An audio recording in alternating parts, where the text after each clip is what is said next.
بسم الله الرحمن الرحيم. marka ugu horeyso waxaan idinku salaamayaa salaanta islaamka ee assalaamu calaykum waraxmatullaahi wabarakaatu.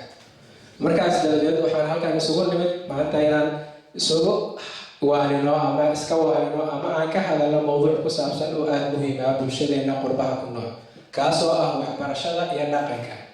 haddaba barnaamijkan aan idin soo bandhigayno waxaan ugu magac daray aqoon la'aani waa aqal mugdiya.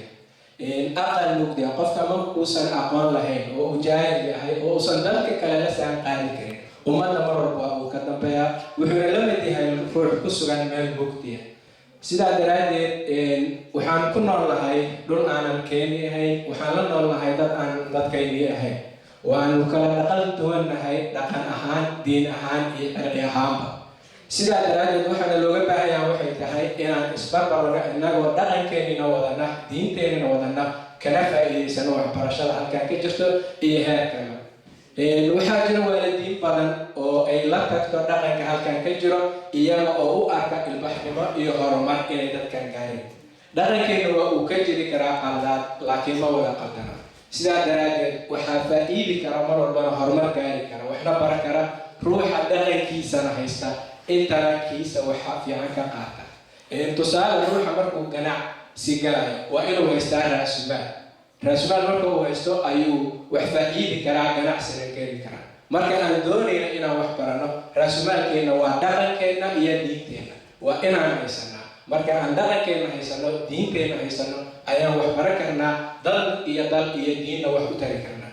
sidaa daraaddeed barnaamijkan aan soo bandhigayno waxa uu ku saabsanaan doonaa laba famil oo qoysna dhaqanka inta la tagay ilbaxnimada iyo horumarkana uu arkay, qoysna uu kiisi ku dhegan yahay kii intana ka faa'iidaysanayo.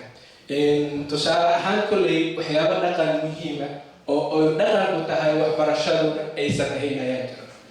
tusaale ahaan dhaqan ahaan waxaan u leenahay inaan waalidkeena ixtiraamno, dadka weyn ka dambayno qadarino oo aan waalidkeen sida ay noo soo barbaariyeen marka ay weynaadaan u barbaarna.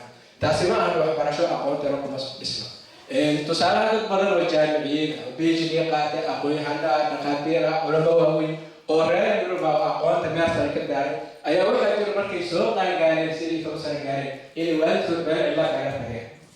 taas aqoontooda kuma sahlan laakiin waa tan aqoonteena mid lagu saacidayso inaan mar walba waalidkeena garabsano oo aan garab joogno. haddaba yaan warka idinku dheeray waxaan idin kala baxayaa riwaayadii aan ugu magac darnay aqoon la'aani waa aqal mugdiya.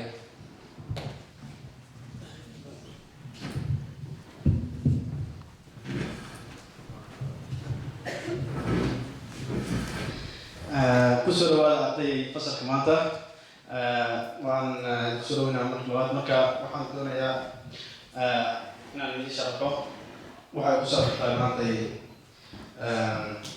casharka maanta wuxuu ku saabsanyay aqoon iswadaarsi. saad la socotaan aqoontu waa waxa iftiinka furaha iftiinka nolosha. nolol kastaana waa laga maarmaan inuu aqoontiisa uu isticmaalo. saas darteed aqoonta waxaa lagu korin karayaa in las wadaarsado isla markaasna idea la kala qaato si aqoonteena u korato. marka intaan u wada gelin aqoon iswadaarsiga waxaan doonayaa inaan marka hore aan isla fiirino cashirada aan idin dirashay cashiradaas oo aan leelahaan idin siiyey. marka yaa ka soo shaqeeyey cashiradii.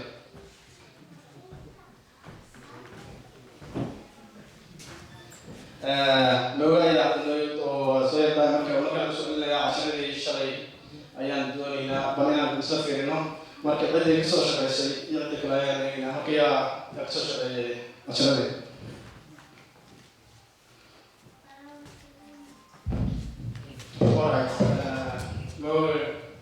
aniga waxba kama soo shaqeyn. waxba kama soo shaqeyn. sababto oo aad usoo shaqeynayso waan shalay waan soo keenay oo inay muhiim tahay waan isla aragnay. marka sababta aad usoo shaqeynayso wallahi waan haleeli waa sheegay inaan la hadlo. way wasmaan muslixiin hore bes waan inta kasoo shaqeysay kasoo shaqeynay waxaan sameynaa hadda marka aqoon iswadaarsiga ayaan ku gelaynaa. waxaan doonayaa inaan idin weydiiyo su'aal. su-aasha ugu horeysa aan idin weydiinayo waxa ay tahay waxaan doonayaa inaad aad u dhaqaan macnaha su-aasha isla markaasna aad su-aasha isla fiirsan oo ay aad muhiim u tahay inaad nafsi ku jirto aan bal isla fiirin aan kasoo saari karno. riwaayadan ereygan su-aasha riwaayad hore dhacday ayaa maaragtay laga soo qaaday waxayna ku saabsan tahay inaan isla fiirino marka su-aasha aan rabo inaan weydiiyo waxay tahay yaa sharci kara aqoon la-aan waa aqal mugdiya